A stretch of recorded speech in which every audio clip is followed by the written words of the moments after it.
Hello दोस्तों और प्यारे विद्यार्थियों, मैं हूं भरत कुमार और हमेशा की तरह आपके लिए कुछ खास special me and my YouTube class में हैं आज के लिए। तो आज हम पढ़ रहे हैं बीए फर्स्ट ईयर के लिए पेपर 2 है और इसमें यूनिट 4 के अंतर्गत जितने भी इम्पोर्टेंट टॉपिक थे उस टॉपिक का एक टेस्ट लिया गया।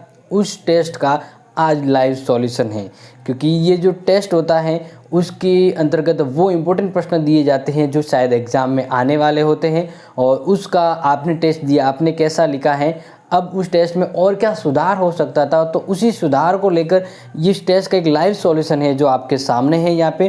क्योंकि आपको पता होगा आपका जो पेपर 2 है इसमें 5 यूनिट है, टोटल 5 यूनिट के हर यूनिट के एक टेस्ट हुआ है और उस टेस्ट को आपको देखना अति आवश्यक है। ध्यान रखिएगा, नहीं हो तो लिंक मैं आपको दे दूंगा उस टेस्ट, जो पिछले जो टेस्ट हुए उनकी लिंक, और उसको आप देख लीजिएगा। तो आज जो 4 यूनिट है ना, 4 यूनिट की मोस्ट इम्पोर्टेंट जो क्वेश्चंस है उसका सॉल्यूशन है। तो पहला क्वेश्चंस आपके सामने, और यहाँ पे ध्यान दे, आपको एक अच्छे से बता देता हूँ कि जैसे आपके एग्ज़ाम में आपका टेस्ट पेपर आता है वैसे ही प्रश्न यहाँ पे दिए गए हैं। यानी सबसे पहले आपके एग्ज़ाम में वेरी शॉर्ट क्वेश्चंस के आंसर लिखने होते हैं, फिर शॉर्ट क्वेश्चंस होता है, फिर लॉन्ग क्वेश्चंस होते हैं, वैसे ही यहाँ पर है। तो पहला प्रश्न आपके सामने हाजिर है, संघ और राज्यों के मध्य शक्तियों का विभाजन संविधान की किस अनुसूची के अंतर्गत किया गया है? ध्यान रखिएगा, संघ और राज्यों के मध्य शक्तियों का विभाजन भारतीय संविधान की कौन सी अनुच्छेद? ध्यान रखना, अनुच्छेद तो आपको पता होगा 395 अनुच्छेद है और टोटल भारत में अनुसूचियाँ कितनी 12 हैं। तो हम अनुसूचियों की बात करें हैं तो शक्तियों का विभाजन संविधान की 7वीं अनुसूची के अंतर्गत किया गया है। किसमें? 7वीं अनुसूची के अंतर्गत किया गया है। अब दूसरे क्वेश्चंस का मैं आपको सॉल्यूशन बताने से पहले ये बता देता हूँ कि अभी अपनी क्लास में एक क्विज कंपटीशन रखा जाता है जिसको हम इस वीडियो के दरमियान आपसे 3 प्रश्न पूछते हैं और आपको इन 3 प्रश्नों का सही जवाब देने वाले 3 महत्वपूर्ण अपने जो भी अपने व्यूअर होंगे या जो दोस्त होंगे, जो फ्रेंड्स होंगे, अगर 3 क्वेश्चंस के सही आंसर देते हैं और उनका रिप्लाई सबसे पहले मेरे पास आएगा तो उन तीनों की मेरे व्हाट्सअप नंबर पर आप अपनी फ़ोटो और नाम भेजिए ताकि अगली वीडियो में आपको सम्मानित यानी आपको इंट्रोड्यूस किया जाए सबके सामने। तो ये क्विज है वो कंटिन्यू है, तो इस क्लास के दौरान आपको महत्वपूर्ण क्वेश्चंस मिलेंगे, उसके लिए आप तैयार रहिएगा। नेक्स्ट मुझे आप व्हाट्सएप पे भी आंसर दे सकते हैं या कमेंट बॉक्स में भी कर सकते हैं। अब बारी आती है क्वेश्चन नंबर 2, शॉर्ट है, पहले लिखा है अति लघुरात्मक, 3 अति लघुरात्मक है। राज्यपाल किस अनुच्छेद के तहत राज्य विधानमंडल के विधेयक को राष्ट्रपति की स्वीकृति के लिए अपने पास रख सकता है? देखो, राज्य विधानमंडल के विधेयक पर कानून बनाने के लिए राज्य विधानमंडल होता है और उसके द्वारा जो विधेयक पारित होता है उस पर अपने राज्य का राज्यपाल साइन करता है और वो विधेयक कानून बन जाता है। लेकिन एक ऐसा अनुच्छेद है जिसके द्वारा राज्यपाल उस अनुच्छेद पर साइन न करके उसे राष्ट्रपति के लिए सुरक्षित रख सकता है। तो भारतीय संविधान का ध्यान रखिएगा, अनुच्छेद 200, कौन सा अनुच्छेद है? अनुच्छेद 200 है। इसके अंतर्गत क्या सिस्टम रखा गया है कि राज्यपाल कोई भी ऐसे विधेयक को जो साइन न करके वो राष्ट्रपति के पास भी भेज सकता है उनकी अनुमति के लिए, तो वो होता है अनुच्छेद 200। फिर नेक्स्ट है, एकात्मक शासन व्यवस्था के 2 लक्षण बताइए। भारतीय शासन में जो एकात्मक लक्षण है उसके बताना है, ठीक है ना, ध्यान रखिएगा, ये बहुत इंपॉर्टेंट है। पहला क्वेश्चन है कि एकहरी नागरिकता,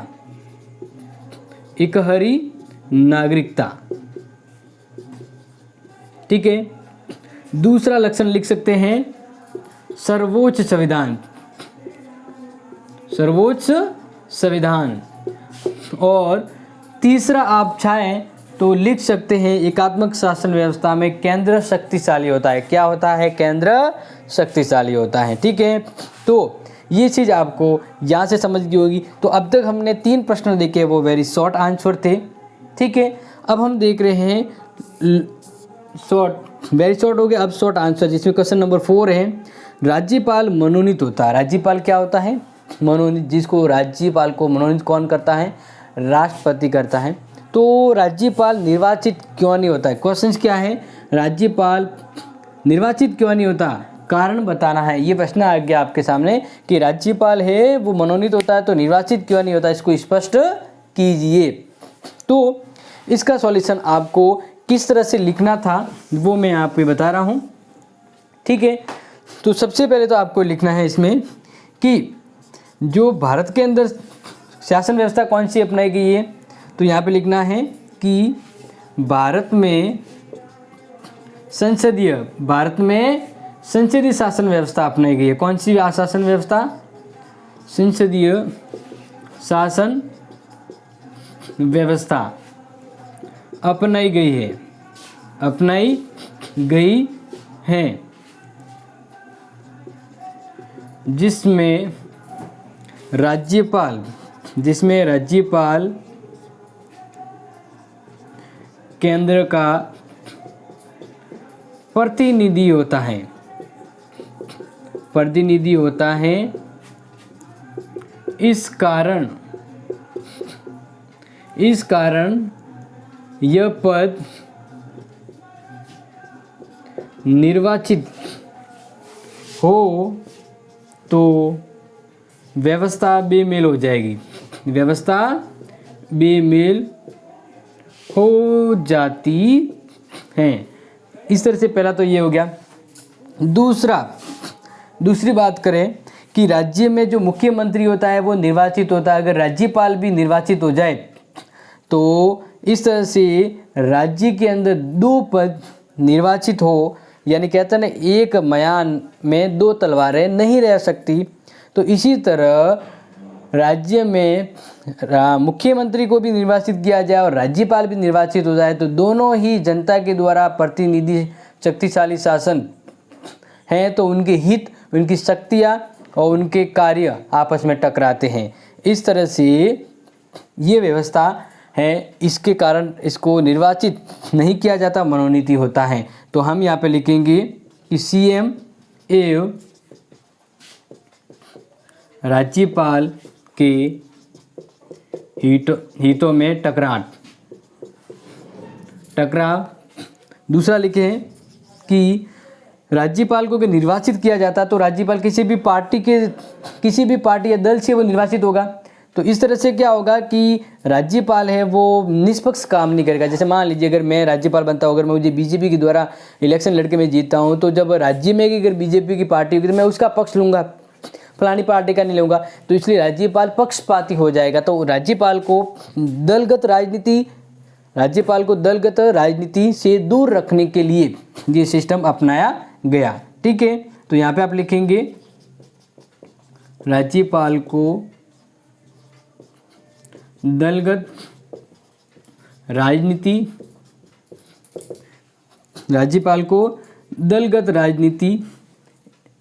एवं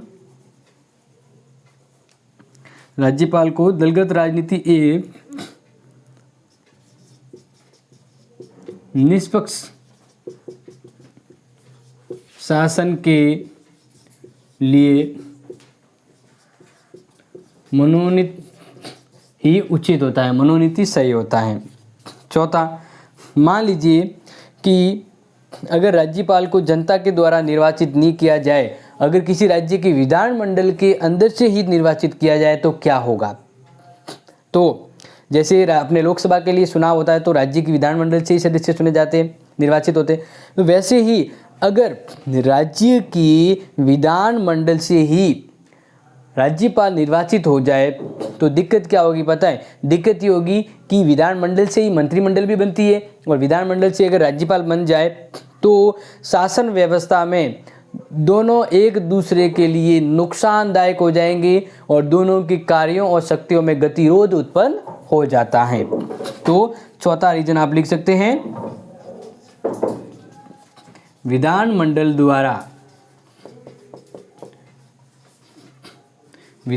द्वारा निर्वाचित होने पर आगे आप लिख सकते हैं निर्वाचित होने पर मंत्रिमंडल और राज्यपाल के मध्य उनकी वास्तविक शक्ति को लेकर टकराट और गतिरोध उत्पन्न हो सकता है। इसके अलावा पांचवा पॉइंट आप चाहे तो लिखें कि राज्यपाल केंद्र का प्रतिनिधि होता है और वह केंद्र के प्रतिनिधि के रूप में काम करता है, तो इस तरह से उसका वास्तविक काम नहीं होता है, तो उसका प्रत्यक्ष चुनाव नहीं करवाना चाहिए और ये उचित भी नहीं होता है। तो ये रीज़न थे, आपको लिखना था कि राज्यपाल मनोनीत होता निर्वाचित क्यों नहीं होता, उसके रीजन। तो लघुरात्मक आपको समझ में आ गया। अब पांचवा प्रश्न हम बढ़ते हैं आगे और पांचवें प्रश्न को गेट क्लोज पांचवें प्रश्न को हम देख रहे हैं बहुत ही महत्वपूर्ण रूप में, और ध्यान रखिएगा यही सॉल्यूशन वैसा ही आपको बता रहा हूँ जैसा आपको एग्ज़ाम में लिखना है, ठीक है ना, और क्वेश्चन ऐसे ही आ सकते हैं। ओके, तो ये ध्यान रखिएगा। ओके, तो मैं आपको पांचवा प्रश्न यहाँ पे बताने जा रहा हूँ। उससे पहले आपको पता है एक ऑनलाइन क्विज कंपटीशन अपने शुरू हुआ है, तो अपने क्लास के 20 में ही आपसे 3 क्वेश्चन करता हूँ, ये आपको पता होगा। तो आज का पहला क्वेश्चन से आपके लिए जो मुझे बताना है, ठीक है, राजस्थान की संसद में कितनी सीटें प्राप्त है? राजस्थान को भारत की संसद में कितनी सीटें प्राप्त हैं? पहला क्वेश्चन आपके लिए है। और दूसरा क्वेश्चन मुझे बताना है कि लोकसभा में किस राज्य को सबसे ज़्यादा सीटें मिली हैं या किसको सबसे ज़्यादा लोकसभा में सीटें या स्थान प्राप्त हैं। तीसरा क्वेश्चन आपके लिए, किस विद्वान ने भारत के मौलिक अधिकार के अनुच्छेद 32 को भारतीय संविधान का हृदय और आत्मा कहा है? ये थे 3 प्रश्न जिसका सवाल का आंसर आपको देना है वीडियो के बाद या बीच में, कमेंट बॉक्स में या व्हाट्सएप पे। जो टॉप 3 होंगे उनका वापस लाइव नेक्स्ट क्लास के अंतर्गत नाम के साथ फ़ोटो है वो प्रकाशित किया जाएगा। तो अब बढ़ते हैं आगे। क्वेश्चन नंबर है 5 और 5वां क्वेश्चन बहुत ही इंपॉर्टेंट था, और ध्यान रखिएगा ये जो मैं आपको टेस्ट में दे रहा हूँ उसमें से एक प्रश्न आपके एग्ज़ाम में ज़रूर मिलेगा, ठीक है ना। 5वां प्रश्न है कि केंद्र राज्य के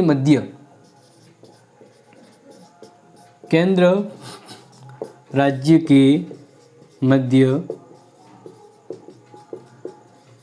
प्रशासनिक संबंधों को बताइए। प्रशासनिक संबंधों को बताइए। ये लघुत्रात्मक टाइप का प्रश्न है और इसका बड़ा प्रश्न भारत के केंद्र राज्य के विभिन्न संबंधों को समझाए तो वो बड़ा प्रश्न होता है।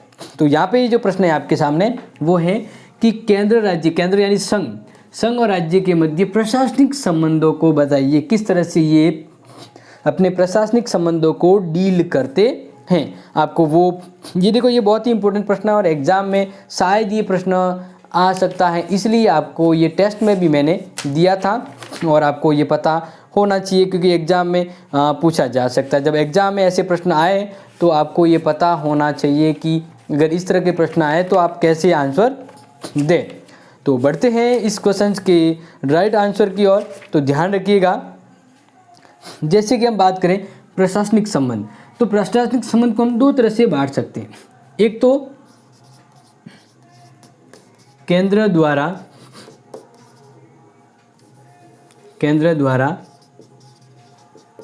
राज्यों पर नियंत्रण के संबंध में। दूसरा, राज्यों के मध्य विवादों के संबंध में।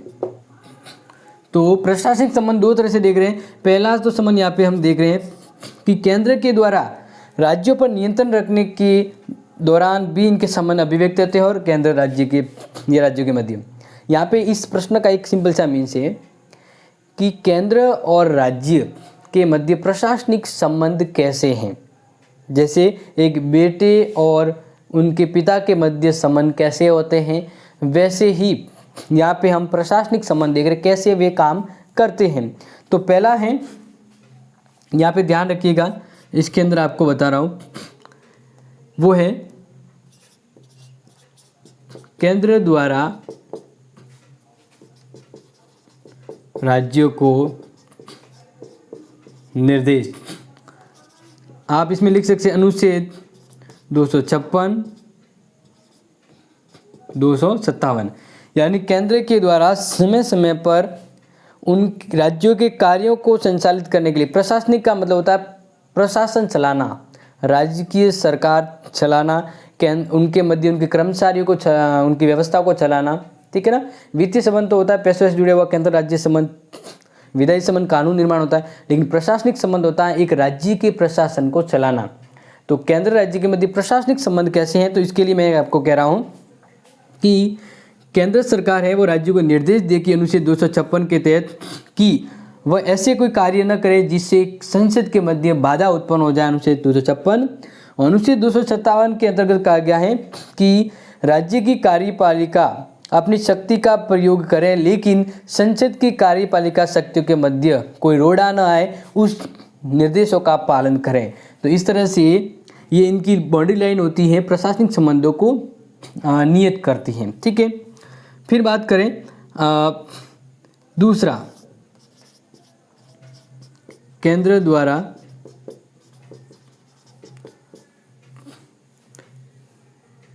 राज्यों को कृत्य सौंपना। इसका मतलब होता है अनुच्छेद 258 कि केंद्र सरकार अपने काम राज्यों को सौंप सकती है, केंद्र सरकार अपने कुछ काम राज्यों को सौंप सकती है।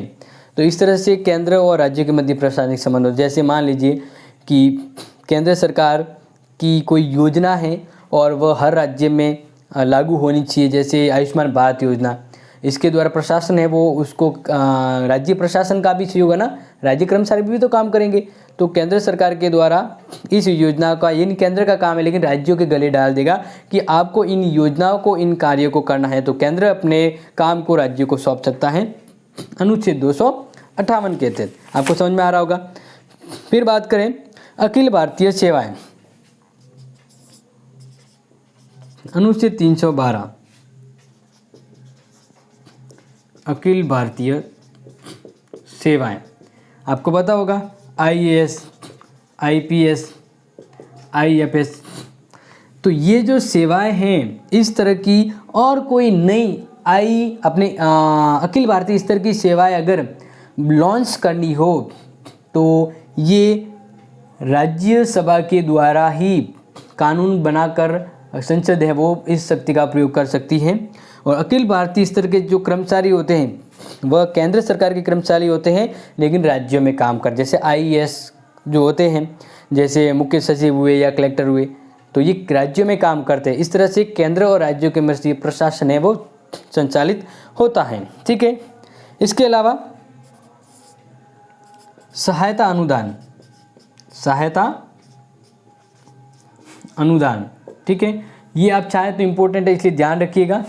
ये लिखा गया अनुच्छेद 275 के द्वारा राज्य सरकार को जब पैसे की जरूरत पड़े तो केंद्र सरकार उन्हें सहायता देती है, सहायता हेल्प करने के लिए अनुदान देती है, पैसे अग्रिम वित्तीय स्वीकृति देती है। इस तरह से केंद्र राज्य अपने संबंध बनाए रखते हैं और राज्य केंद्र की तभी सुनते हैं तभी सुने जब केंद्र उनको पैसे देता है। तो इस तरह से इनके संबंध भी अच्छे से रहते हैं, वित्तीय सहायता भी मिलती रहती है। और फिर बारी आती है आपातकाल, आपातकालीन संकट। जब किसी राज्य में आपातकाल लगता है तो उस समय केंद्र राज्य के प्रशासनिक संबंध है वो बदल जाते हैं, और ये चीज़ तो आपको पता होगी जब आपातकाल की व्यवस्था होती है। ये अनुच्छेद है ना, राष्ट्रीय आपातकाल 352। तो इस तरह से केंद्र राज्य का ये वित्तीय अपने प्रशासनिक संबंध इस दरमियान देख लिया। अब राज्यों केंद्र अपने दूसरा इसमें देख रहे हैं कि राज्यों के मध्य, या हम ये भी कह सकते हैं कि केंद्र और राज्य के मध्य। अब यहाँ पे ध्यान रखिएगा, केंद्र और राज्यों के मध्य अगर झगड़े हो तो क्या होगा, फिर प्रशासन कैसे चलेगा। यहाँ पे तो समझ में आ गया, केंद्र राज्यों पे नियंत्रण रखते हुए काम करता है, लेकिन केंद्र और राज्यों के मध्य अगर झगड़ा हो जाए तो फिर इनका प्रशासन कैसे चलेगा, वो यहाँ पे समझा रहा हूँ। क्योंकि संविधान निर्माताओं को पता था कि केंद्र राज्य यानी बाप बेटे भी लड़ जाते तो उनको फिर कैसे संचालित होगा, कैसे वो काम करेंगे। वैसे ही केंद्र राज्य के मध्य विवादों के संबंध में क्या व्यवस्था की गई है, कैसे प्रशासन चलेगा। तो पहला है कि केंद्र राज्य के मध्य, केंद्र राज्य या राज्यों के मध्य विवादों के समाधान के लिए अंतर्राज्यीय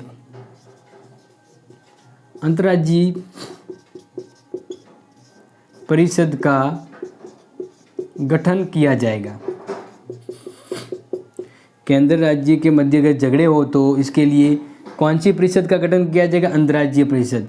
और इसकी व्यवस्था अनुच्छेद 263 के अंतर्गत किया गया है। अनुच्छेद 263 के द्वारा केंद्र राज्य के मध्य झगड़ों के निपटारे के लिए अंतर्राज्यीय परिषद की स्थापना की जाएगी।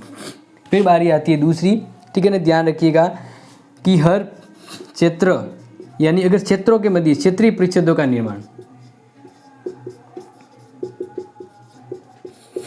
ध्यान रखिएगा, जैसे अपने राजस्थान के क्षेत्र में ही कहीं विवाद हो या राजस्थान का क्षेत्र और किसी और के क्षेत्र के उनके क्षेत्रीय विवादों का अगर कोई समाधान निकालना हो तो इसके लिए संविधान ने क्षेत्रीय परिषदों के निर्माण की भी बात कही है। फिर बात आती है तीसरी कि केंद्र राज्य के झगड़ों का देख लिया, अगर राज्यों के मध्य ही जल या दोनों के मध्य अगर दो राज्यों की नदी चल रही है तो नदी जल के विवाद के लिए अनुच्छेद 262 के तहत एक परिषद की स्थापना की जाएगी, ठीक है ना। और वह परिषद इन केंद्र राज्य के मध्य झगड़ों के निपटारों का समाधान करेगा। तो ये था। और एक होता है अनुच्छेद 261 जिसके द्वारा केंद्र सरकार की जितने भी कार्य योजना हैं अभिलेख है उसको राज्य स्वीकार करेगी। इस तरह से झगड़े कम और इनका प्रशासनिक संबंध तय होता है। ये होता है महत्वपूर्ण। अच्छा है तो इसको आप निम्नात्मक प्रश्न के टाइप का भी प्रश्न हो सकता है, आप उसको ऐसा भी लिख सकते हैं। अब आज के टेस्ट का इस इम्पोर्टेंट यूनिट का लास्ट क्वेश्चन है जो आपके सामने है। उस लास्ट क्वेश्चन को हम बड़ा नहीं करेंगे, लेकिन क्वेश्चन बड़ा, हम इसको सिर्फ शॉर्ट में आपके सामने पॉइंट ही रखेंगे, ठीक है ना। और उस पॉइंट को आपको लिखना है ताकि आगे आने वाले एग्जाम में आप पहले से ही तैयार रहे, ठीक है। प्रश्न है 6 नंबर, भारतीय संविधान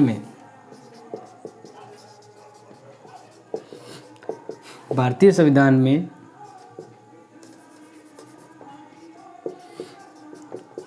संघात्मक एवं एकात्मक लक्षणों को स्पष्ट करें। तो यहाँ पे हम लाइन कर लेते हैं। इस तरफ हम लिखते हैं कि भारतीय संविधान में ऐसे कौन से तत्व जिससे भारत का संविधान संघात्मक दिखता है। संघात्मक तत्व यहाँ पे लिखते हैं एकात्मक तत्व। क्वेश्चन समझ में आ गया ना। भारतीय संविधान संघात्मक भी है और काफ़ी हद तक एकात्मक संविधान भी कहा जाता है। तो भारत के संविधान में ऐसे कौन कौन से तत्व हैं जिसके द्वारा भारत का संविधान संघात्मक भी है और काफ़ी हद तक एकात्मक संविधान की ओर भी झुका हुआ है। तो ऐसे कौन से तत्व हैं।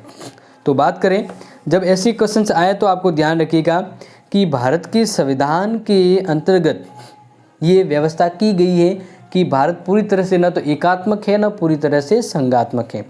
वर्तमान भारतीय संविधान की बात करें तो भारत के संविधान के अंतर्गत ये व्यवस्था की गई कि भारत राज्यों का एक संघ होगा, अनुच्छेद 1 के अंतर्गत, ठीक है। वर्तमान में 28 और 8 राज्य हैं।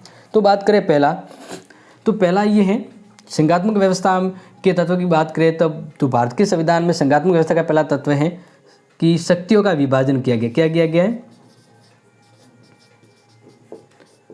शक्तियों का विभाजन। भारतीय संविधान की 7वीं अनुसूची के अंतर्गत 3 अलग अलग सूचियां बनाई गई है, संघ सूची, राज्य सूची और समवर्ती सूची। इसके अंदर 98 विषय हैं, 62 विषय हैं और 52 विषय। इस दौरान इनके केंद्र राज्य के मध्य शक्तियों का विभाजन किया गया है। और संघ व्यवस्था, संघ का मतलब ये होता है कि अलग अलग राज्य हैं, ठीक है, और इन सभी के मध्य एक मेन राज्य है। तो इन राज्यों के बीच में एक मेन राज्य। संघात्मक व्यवस्था का मतलब होता है संघ और राज्यों के मध्य शक्तियों का बंटवारा या केंद्र राज्य मिलकर काम करें। संघात्मक व्यवस्था का दूसरा लक्षण है संविधान की सर्वोच्चता।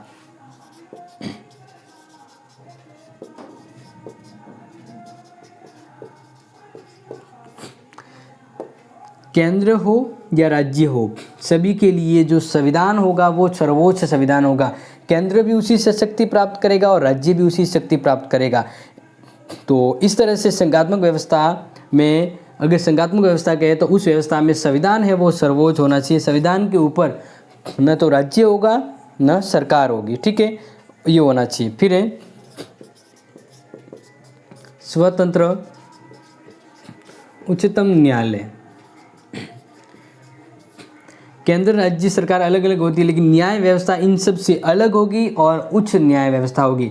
जैसे बात करें, सरकार अपने व्यवस्थापिका कार्यपालिका होती है और एक अलग न्यायपालिका होती है। तो इस तरह से इनके मध्य पहले से विस्तृत किया गया है कि सरकार अपना काम अलग करेगी, न्यायपालिका अलग करेगी। संघात्मक व्यवस्था, क्योंकि देखो कभी अगर केंद्र राज्य के मध्य झगड़ा हो जाए तो कौन सॉल्यूशन करेगा, ठीक है ना। तो उनके लिए उच्चतम स्वतंत्र न्यायपालिका की व्यवस्था की गई है और ये व्यवस्था संघात्मक व्यवस्था के लिए अति आवश्यक होती है। बात करें संघात्मक व्यवस्था का नेक्स्ट लक्षण की बात करें तो संविधान है वो लिखित और कठोर होना चाहिए।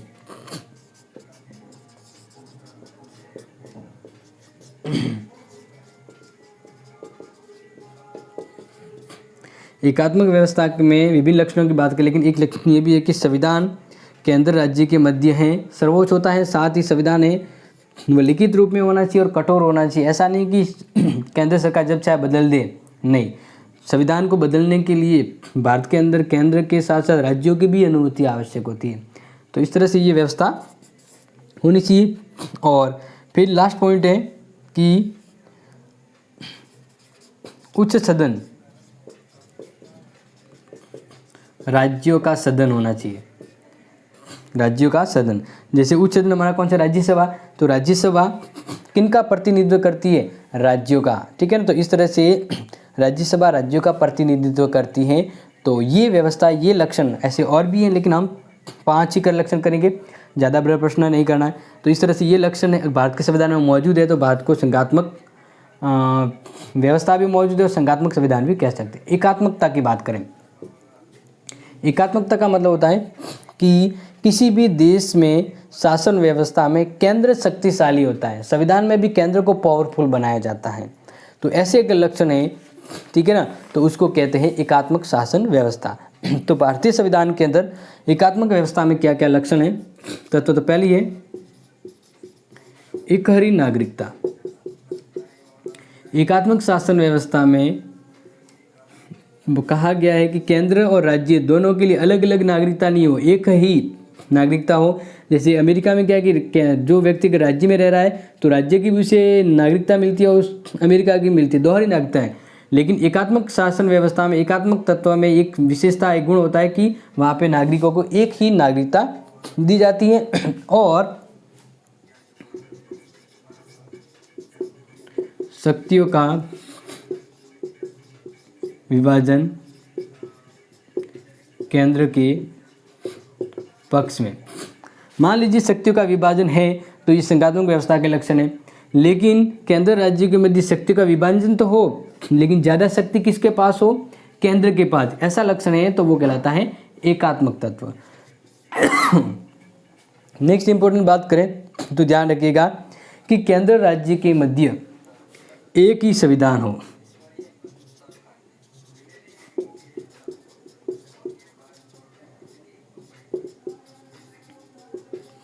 केंद्र राज्य के मध्य एक संविधान हो, सर्वोच्च संविधान हो, और ये केंद्र राज्य दोनों के लिए एक ही संविधान लागू होता हो, ये व्यवस्था भी एकात्मक व्यवस्था में आती है।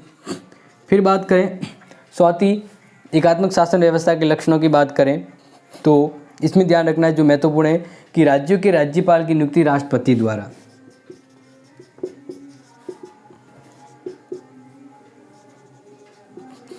राज्यपाल की नियुक्ति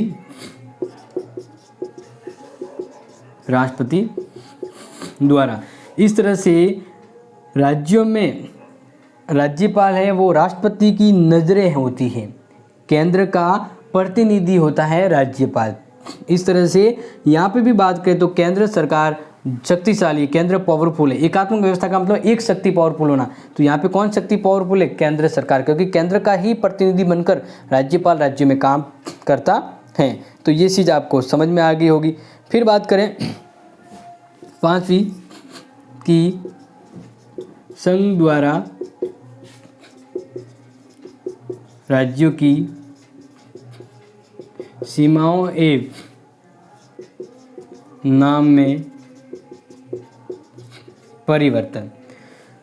संघ यानी केंद्र, एकात्मक व्यवस्था में क्या होता है? केंद्र शक्तिशाली होता है, संघ सरकार। तो यहाँ पे कहा गया है कि जैसे भारत की बात करें तो भारत में संघ केंद्र सरकार वो शक्तिशाली, वह चाहे तो किसी भी राज्य का नाम बदल सकती है, राज्य की सीमा में परिवर्तन कर सकती है, और ऐसे तत्व भारत की शासन व्यवस्था में वर्तमान में मौजूद है। इसलिए भारत के संविधान को या भारत की शासन व्यवस्था को एकात्मक भी कहा जा सकता। और भी तत्व है, लेकिन फिलहाल ये अपने आंसर के लिए सफिशिएंट है। तो ये था आज का इस यूनिट 4 का लाइव सॉल्यूशन। कैसा रहा आप मुझे ज़रूर बताइएगा, और बाकी किसी भी तरह की हेल्प चाहिए तो कमेंट में ज़रूर मेंशन कर दीजिएगा। बाकी जो क्विज है उसके आंसर भी आप देने की कोशिश कीजिएगा। मिलेंगे नई वीडियो में, तब तक के लिए आप इस वीडियो को आगे लाइक, शेयर और सब्सक्राइब करें। Thank you.